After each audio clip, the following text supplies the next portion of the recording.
दोस्तों आदाब, मैं फ़हीम उल हक़ आपकी खिदमत में। क्या आपको पता है आज जो हैदराबाद के सबसे महंगे और तरक्की याफ्ता इलाके हैं, कुछ साल पहले उनका शुमार गाँवों में हुआ करता था। इंतहा तो ये थी कि कोई अगर इन इलाक़ों से आता तो हम उनसे अज़रा तफ़न्नुन कहते, लाल बस से आया क्या मियाँ।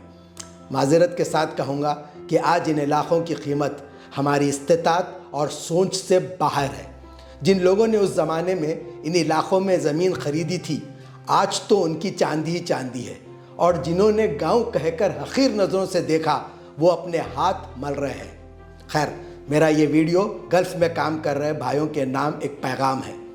लोग सफ़र दो वजह से करते हैं, या नौकरी की गर्ज से या फिर हिजरत की। अगर हिजरत कर रहे हैं तो फिर आपके जो भी इन्वेस्टमेंट्स या सेविंग्स हैं वो उसी मुल्क में होंगे जहां की आपको सिटीज़नशिप मिली है। लेकिन जो लोग खलीज यानी गल्फ़ जाते हैं, उन्हें वहां की शहरियत मिलने से रही, ला महला वापस अपने मुल्क आना है। उन लोगों से, ख़ास तौर पर जवान बच्चों से मेरी ये गुजारिश है कि सेविंग्स कीजिए। जो यहाँ आपकी ज़िम्मेदारी में है, उनके लिए कितना भी पैसा बस होने वाला नहीं है। माफ़ करना, पर यहाँ के अखराजात या शौक़ रुकने वाले नहीं हैं। यही हकीकत है, लेकिन बचत करना आपके इख्तियार में है।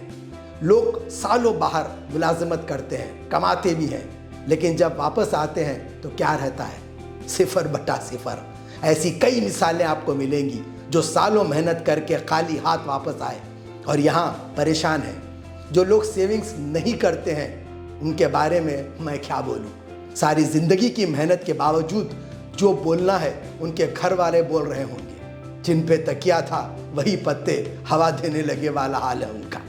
कुछ हजरात ऐसे भी हैं जो कई साल गल्फ़ में कमा कर वापस आते हैं और यहाँ आकर बिज़नेस करते हैं। और मेरा अपना ज़ाती तज्ज़िया ये है कि 100 में से 5 लोग कामयाब होते होंगे। उसकी बुनियादी वजह यह है कि सारी ज़िंदगी नौकरी करने के बाद अगर आप तिजारत करना चाहेंगे तो वो मुमकिन नहीं है।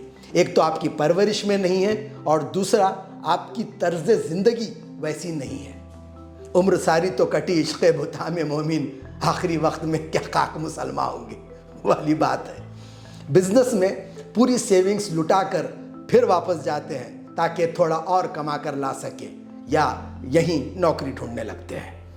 अच्छा, और मज़े की बात यह है कि सामने वाला गिरा तो पिछला होशियार नहीं होता अपने पास, खुद को भी गिर के देखना रहता है एक बार।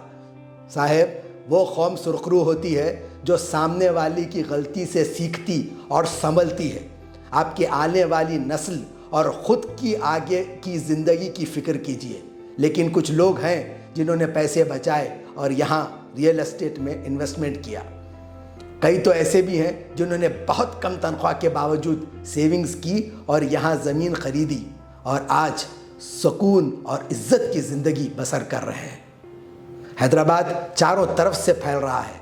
यही वक्त है ज़मीन में सरमायाकारी यानी इन्वेस्टमेंट इन लैंड्स करने का, क्योंकि ज़मीन में डिप्रिसिएशन नहीं होता है।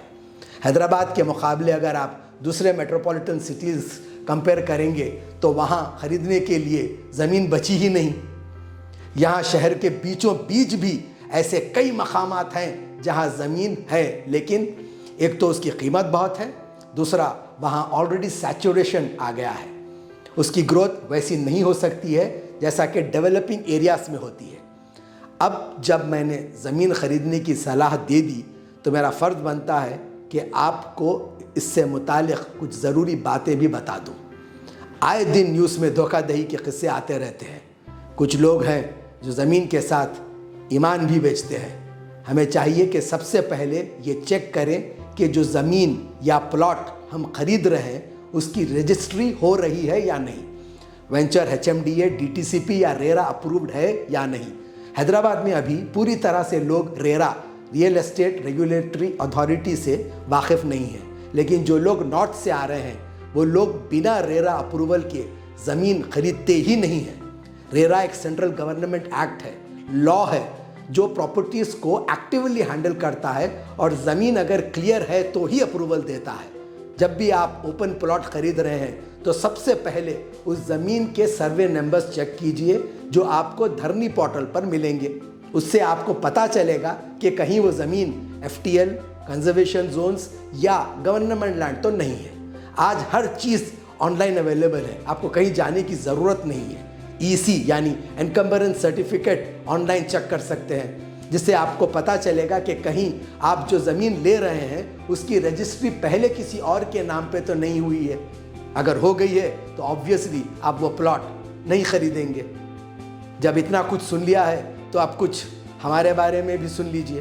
फ्लिव एक ब्रांड है जो 10 साल से ज़्यादा अरसे से एक IT कंपनी के तौर पर काम कर रहा है और अपनी खिदमात से हम अपने क्लाइंट्स का एतमाद भी हासिल कर रहे हैं। अब हमने इंतहाई अज़्म के साथ रियल एस्टेट के मैदान में कदम रखा है। आप जहां भी काम कर रहे हैं वहां से भी हमसे कांटेक्ट कर सकते हैं। हम लोग कोई ब्रोकर या फ्रीलांसर नहीं है। फ्रिव रियल्टी एक कंपनी है। हम सिर्फ ज़मीन नहीं बेच रहे हैं बल्कि लोगों को बाशऊर भी कर रहे हैं, अवेयरनेस क्रिएट कर रहे हैं, ज़मीन में सरमायाकारी की अहमियत वाज़े कर रहे हैं।